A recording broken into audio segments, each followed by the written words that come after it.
ಕರ್ನಾಟಕದ ಜಾನಪದ ಕಲೆಯ ನೃತ್ಯ ಪ್ರಕಾರಗಳು.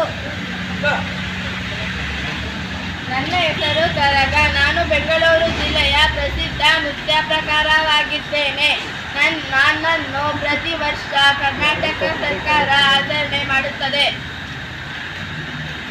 ನನ್ನ ಹೆಸರು ರಂಬಾಣಿ ಸುನೀತಾ. ನಾನು ಕಲಬುರಗಿ ಜಿಲ್ಲೆಯ ಪ್ರಸಿದ್ಧ ನೃತ್ಯ ಪ್ರಕಾರವಾಗಿದ್ದೇನೆ.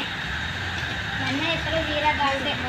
ನಾನು ನಡು ಕರ್ನಾಟಕದಲ್ಲಿ ಪ್ರಸಿದ್ಧವಾಗಿರುವ ನೃತ್ಯ ಪ್ರಕಾರವಾಗಿದ್ದೇನೆ. ಪ್ರಮುಖ ಕತ್ತಿ ಬಳಸಿ ನೃತ್ಯ ಮಾಡುತ್ತೇನೆ. ನನ್ನನ್ನು ನಮ್ಮ ನಾಡಹಬ್ಬ ಹುಡುಗಾದ ದಸರಾದಲ್ಲಿ ಪ್ರತಿ ವರ್ಷ ಆಚರಿಸುತ್ತಾರೆ. ನನ್ನ ಹೆಸರು ಯಕ್ಷಗಾನ. ನಾನು ಕಡಲ ತೀರದ ಜಿಲ್ಲೆಯಲ್ಲಿ ಪ್ರಸಿದ್ಧವಾಗಿರುವ ನೃತ್ಯ ಪ್ರಕಾರವಾಗಿದ್ದೇನೆ.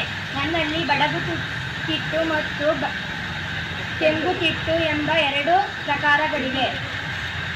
ನನ್ನ ಹೆಸರು ಭೂತರಾಧನೆ. ನಾನು ದಕ್ಷಿಣ ಕನ್ನಡ ಜಿಲ್ಲೆಯ ಪ್ರಸಿದ್ಧ ನೃತ್ಯ ಪ್ರಕಾರವಾಗಿದ್ದೇನೆ. ನನ್ನ ಹೆಸರು ಕಂಸಾಳೆ. ನಾನು ಮೈಸೂರು ಮತ್ತು ಚಾಮರಾಜನಗರ ಜಿಲ್ಲೆಗಳಲ್ಲಿ ಪ್ರಸಿದ್ಧವಾಗಿರುವ ನೃತ್ಯ ಪ್ರಕಾರವಾಗಿದ್ದೇನೆ. ನನ್ನ ಹೆಸರು ಡೊಳ್ಳು ಕುಣಿತ. ನಾನು ದಕ್ಷಿಣ ಕರ್ನಾಟಕದ ಪ್ರಸಿದ್ಧ ನೃತ್ಯ ಪ್ರಕಾರವಾಗಿದ್ದೇನೆ. ಡೊಳ್ಳುಗಳನ್ನು ಬಳಸಿ ನೃತ್ಯಗಳನ್ನು ಮಾಡುತ್ತಾರೆ.